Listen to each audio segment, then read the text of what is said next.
So when you're talking about a brow lift, there's actually multiple ways to do a brow lift. And the most direct way is actually called a direct approach. You make a small incision right above the eyebrow. That's almost never done for cosmetic purposes. It can be done for some of the reconstructive, especially if someone's had a facial paralysis. The next approach is called the mid-forehead or the indirect lift. What you do is you find a natural crease in the forehead and make your incision there. As you can imagine, that's also not a very popular one for our cosmetic patients to be performed. So when you're talking about cosmetic approaches, there's several different ones. You have one called the pretracheal. Pretracheal is just a doctor word meaning in front of the hairline. So you make that incision right there at the hairline, and that does two things. One is it can help raise the brow, and two, it can help shorten a very high forehead. The incision is made in such a way that the hairs grow through it. It's called trichophytic, or good for hair growth. And it's a very common procedure if someone also has a very large forehead. Now, if someone doesn't have a large forehead, you can do what's called the coronal approach, and that incision is made entirely within the hairline.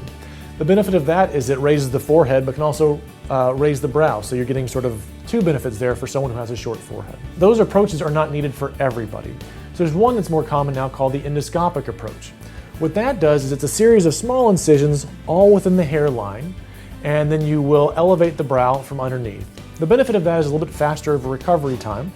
And as you can imagine, the incisions aren't in as clearly visible of a location. For those patients who just have the outer corner of the brow beginning to sag, which is very, very common, you can also do one called the temporal incision, which is a small incision over there in the hairline.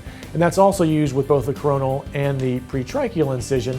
But if it's just the outer brow that's needed, then all it is a small incision in the hairline there to help pull up that outer brow and restore a more youthful appearance both for the brow and frequently for the eye as well.